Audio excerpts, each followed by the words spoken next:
Նախ ես կարճ ուզում եմ անդրադառնալ առաջին հանրապետությանը, որ չգիտի պատմությունը, նամանավանդ դուք էլ այն շերտին եք պատկանում, որ պատմաբանեք լավ էլ գիտեք։ Առաջին հանրապետություն ստեղծել են դաշնակցական հայրերը, որոնք որ նվիրումի անձնական նվիրումի շնորհիվ եւ գիտեք Ղարաքիլիսայի Բաշապարանի Սարդարապետի հերոսամարտերը, այդ հերոսամարտերից հետո ստեղծել են առաջին հանրապետությունը, որը հարյուրամյակներ մեկ չենք ունեցել։ Պետականություն չենք ունեցել եւ այդպես առհամարական վերաբերվել առաջին հանրապետությանը, դուք եթե առաջին հանրապետությունը չներ, այդտեղ նստած կլնեիք։ Եվ կարևոր է որ մենք արժևորենք այն հաղթանակները, որ ունեցել ենք, որ դրա շնորհիվ է երկրորդ եւ երրորդ հանրապետությունները եղել։ Ես դրա մասին կարող եմ երկար խոսել, բայց քանի որ մի քանի հարց ունեմ եւ ժամանակի մեջ տեղավորվելու խնդիր ունեմ, հարցս հետեւյալն է։ Դուք պարոն Միրզոյան ասում եք, որ Վրաստանի հետ ունենք փայլուն հարաբերություններ, գործընկերային հարաբերություններ, դաշնակցային հարաբերություններ, աննախադեպ հարաբերություններ, բայց ամիսներ շարունակ մեր բեռնատարները կանգնած են Վրաստանում գյուղատեսական ապրանքներով եւ չեն կարողանում իրենց պարտականությունները, պայմանագրային պարտականությունները կատարել եւ բացյան երկրներ եւ ԵԱՏՄ երկրներ ապրանքը տանել։ Հարցս հետեւյալն է. արդյոք չեք տեսնում, որ այդտեղ կա քաղաքական խնդիր, այսինքն հենց այդ խնդիրն է պատճառ հանդիսանում, որ մեր տնտեսվարողները միլիարդավոր դրամների վնասներ են կրում եւ ի վերջո ասում եք գնում ենք հանդիպում ենք մենք էլ ենք տեսնում պատվիրակություններ ազգային ժողովի նաեւ վերջերս նաեւ Հայաստանում էր արտաքին գործերի փոխնախարարը այդ հանդիպումների ժամանակ ձեր վրացի գործընկերներին չեք ասում լավ ամոթ այսին չեք անում տարանցիկ բեռը ոնց կարելի է ամիսներ շարունակ այդտեղ կանգնացնել եւ այսքան վնասներ հասցնել մեր գյուղատնտեսությունը մեկ երկրորդ հարցը վերաբերվում է այսպես կոչված սահմանազատման եւ սահմանագծման գործընթացին ամիսներ շարունակ ասում էր որ այդ սահմանազատման սահմանագծման գործընթացը կսկսվի Հայաստան Վրաստան Ադրբեջան այդ սահմանակետից սահմանագծից ինչ կա ի վերջո այս ուղղությամբ ինչ պայմանավորվածություններ կա եւ ի վերջո այն ականազերծման աշխատանքները որ արվում են սահմանին մենք կարող ենք ենթադրել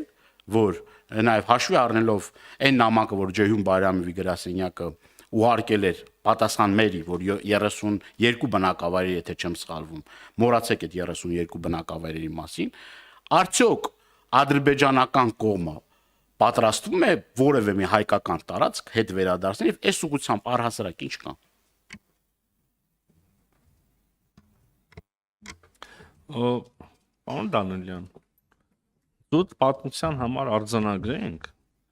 որ ես արհամարհական վերաբերմունք չունեմ առաջին հանրապետության նկատմամբ եւ իմ նախորդ խոսքերի որևէ դրվագով հիմք չեմ տվել այդպիսի եզրակացություն անել։ Ես ուրիշ բանից եմ խոսել եմ այդ շրջանում, բայց ձերոնց կողմից ստորագրված պայմանագրերից Վերոնք էլ են, բայց ձեր կուսակցությունից էին, իմ կուսակցությունից չէին։ Այ ես ձերոնց ավելի եմ համարում իմոնց, քան դուք։ Ես կարող եմ հիմա բացատրել։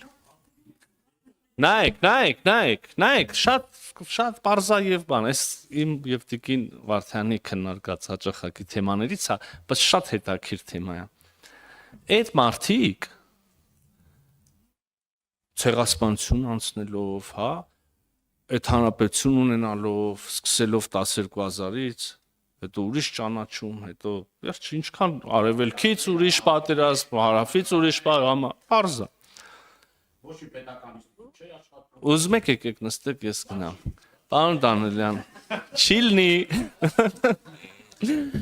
Եվ ահա, լավ, բայց իսկապես էլի լուրջ թեմա է, այս ձեզ էլ պետք է որ հետաքրի, շատ էլ չջրիկացնենք։ Նայեք, այդ մարդիկ առաջի հանրապետության հայրերը անցնելով այդ արհավիրքների, այդ անմարդկային փորձությունների միջով վերջ ինչ որ եզրակացությունների էին եկել եւ կոնկրետ լուծումների էին եկել։ Դուք կարող եք դա տեսնել եւ հայտնի ուրեմն ժամանակի անվանի դաշնակցական գործիչների գրվածքներում եւ այդ ժամանակների ուրեմն փաստաթղթերում այդ մարդիկ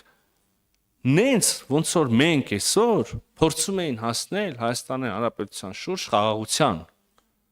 Հիմա մեծ հարց է, դուք եք իրանց համենայն դեպս վերջի շրջանի ուրեմն գաղափարների կրող, թե մենք ենք ավելի մոտ է դրան։ Եկեք այս իսկապես պատմագիտական, բայց մի քիչ քաղաքագիտական ուրեմն կամ քաղաքական մտքի վերլուծության տեսանկյունից շատ հետաքրքիր բան է։ Ես կառաջարկեի, եթե չգիտեմ, ուսանողներ կամ հետազոտողներ կան, որ այս թեմանով հետաքրքրում են, մի հատ նայեն, էլի։ Իրոք հիմի այսօրվա ԿՊՆ-ը իր գաղափարներով ավելի մոտ այդ օրերի դաշնակցությանը, թե դուք։ Բոլշևիկներին ինչ ոնց տվեցիք իշխանությունը բոլշևիկներին։ Հիմա էլ նույն բանել եք, հիմա ուզում եք դուք անեք։